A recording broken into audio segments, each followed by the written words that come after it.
भीलराज गुह गंगा के इस प्रदेश पर भीड़ों का अधिकार था और उनके राजा का नाम गुह था।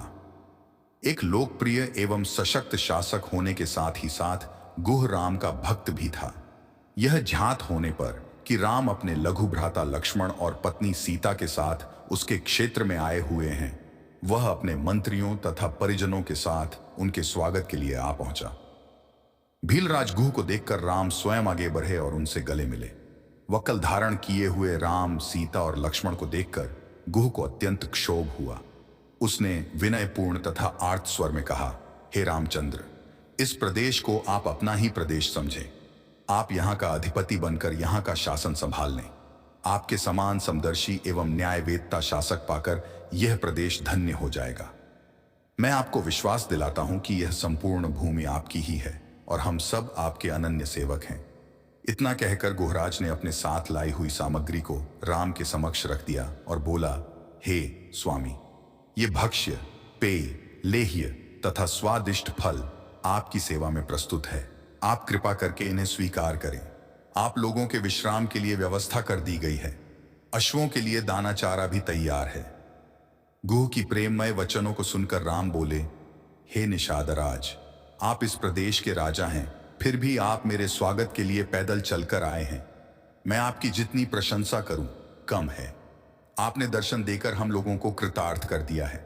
इस प्रकार निषादराज की प्रशंसा करते हुए राम उन्हें प्रेम पूर्वक अपने पास बिठा लिया और मधुर वाणी में कहने लगे, भीलराज, आपको सानंद और सकुशल देखकर मुझे अत्यधिक प्रसन्नता हो रही है। आपके द्वारा लाए गए इन उत्तमोत्तम पदार्थ के लिए मैं आपका अत्यंत आभारी हूं, किंतु बंधु, मुझे खेद है कि मैं इन्हें स्वीकार नहीं कर सकता। ये सारे पदार्थ राजा महाराजाओं के खाने योग्य हैं, किंतु अब हम तपस्वी हो गए हैं और हमारा भोजन तो केवल कंद मूल फल है, अतः हम इसे ग्रहण नहीं कर सकते।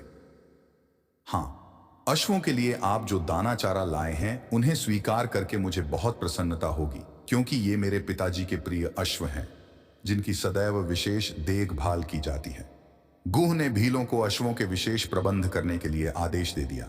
संध्या होने पर राम, सीता और लक्ष्मण ने गंगा में स्नान किया तथा ईश्वर उपासना के पश्चात उन्होंने कंद मूल फल का आहार किया।